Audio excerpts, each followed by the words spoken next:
Mes amis, on parle de Champagne, on est en Champagne, on visite la Champagne et il y en a d'autres qui font un tourisme absolument exceptionnel autour des caves de Champagne. Eh bien, c'est l'objet de notre feuilleton de la semaine. On visite les caves des grandes maisons de Champagne.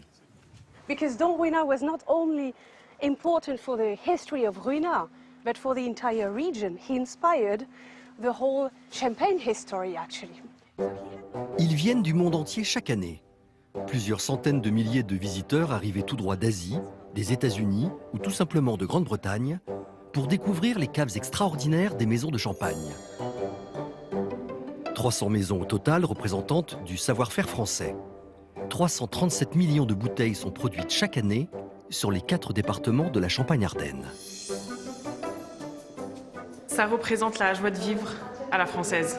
Voilà, je pense que c'est la phrase qui qualifie le champagne pour moi. Et tout ce qu'il y a autour de moi, il m'est impossible de vous dire de quand ça date exactement. Aujourd'hui, ces journalistes anglais viennent visiter la plus ancienne maison de champagne du monde, initiée par un certain Dom Ruinart, moine bénédictin contemporain de Louis XIV.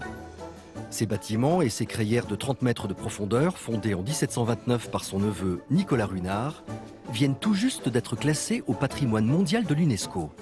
Nous sommes venus ici aujourd'hui pour célébrer le classement de la région Champagne au patrimoine de l'UNESCO, ce qui est juste incroyable et amplement mérité.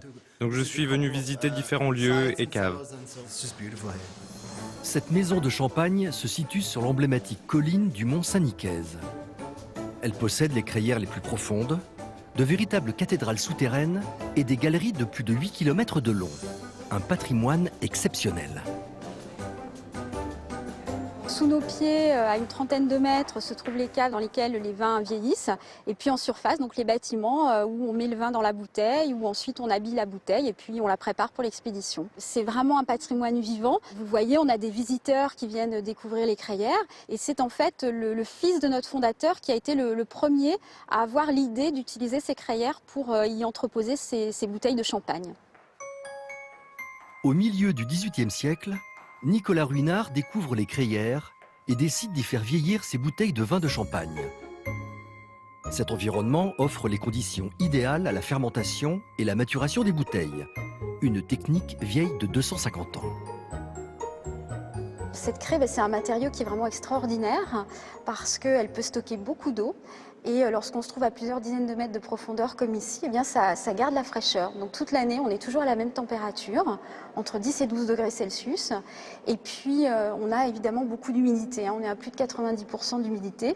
Et bien sûr, on a des conditions d'obscurité et d'absence de vibration qui sont idéales pour conserver des bouteilles de champagne. Les crayères du mont Saint-Nicaise de Reims offrent donc un champagne d'exception que le monde entier nous envie. C'est un excellent champagne. Je recommande la visite de toute la région Champagne, ça vaut vraiment le coup. Les maisons de champagne et le savoir-faire des vignerons français entrent donc au patrimoine mondial de l'UNESCO à l'été 2015 et font rayonner d'autant plus l'exception française à l'international. C'est d'abord une grande fierté, évidemment, parce que l'UNESCO qui reconnaît notre patrimoine, c'est évidemment un grand honneur. Et puis, c'est aussi un grand défi, parce que certes, on a été reconnu pour notre valorisation, notre préservation du patrimoine, mais la situation n'est pas figée. Et maintenant, le défi, c'est de continuer à préserver, pas non plus que ça devienne un musée, hein, ça doit rester vivant. Et c'est vrai que c'est la valorisation d'un vrai patrimoine.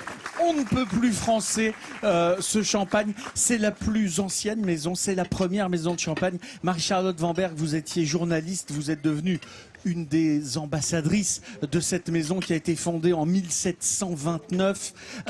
Vous, la première, hein, et vous aviez l'habitude d'accueillir 12 000 visiteurs par an. Je crois que le classement UNESCO a fait exploser ce chiffre. Hein. Ah oui, rien que cet été, on a eu 40% de plus de visiteurs. Et donc, il faut continuer. Vous allez continuer à préserver ce patrimoine. Et à ce titre, je suis ravi, au nom de toute l'équipe de Midi en France, de vous remettre ce sourire de France. Je vous remercie beaucoup au nom de la Maison Ruinart et ça nous encourage à continuer dans cette belle entreprise et à faire rayonner le champagne à travers le monde. Merci beaucoup. Merci. Amplement mérité, mon Jean-Seb. Et nous aussi, on a envie de venir visiter les caves.